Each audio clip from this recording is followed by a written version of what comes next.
غزني ولایت ته د کورنیو چارو وزیر خلیفه سراج الدین حقانی د راتګ په مناسبت جوړه شوې غونډه کې سیمه ییزو حکومتي مسؤلینو او قومي مشرانو برخه درلوده. د کورنیو چارو سرپرست وزیر د وینا په مهال د تیر جهادي دوران خاطرې یادې کړې او زیاته یې کړه چې دا نظام په ډیرو قربانیو راغلی، اوس باید د ولسونو د یووالي لپاره کار وکړو ترڅو د اخیستل شوې ازادۍ شکر ادا شي. الحمدلله چې نن تاسو د هدف ته ورسېدلو.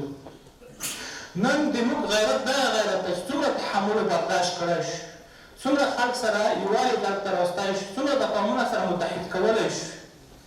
د موږ تاسو کامیابي په دې کې ده. ولې موږ تاسو سره کامیاب شو؟ نامحدود طالبان اسلامي امارت ولې کامیاب شو؟ خو متحد وي، متفق وي، پیوامي راجمع وي. نوموړي خپلو خبرو کې د کډوالو موضوع ته هم اشاره وکړه او د پاکستاني چارواکو پریکړه یې د افغانانو په حق کې ظالمانه وبلله.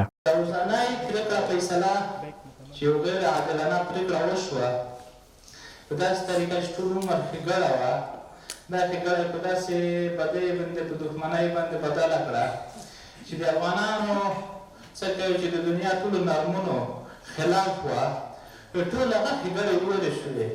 باید وویل شي چې د اسلامي امارت په حاکمیت سره دا لومړی ځل دی چې د کورنیو چارو وزیر غزني کې له سیمه ییزو چارواکو قومي مخورو سره ګډه ناسته کې ګډون کوي.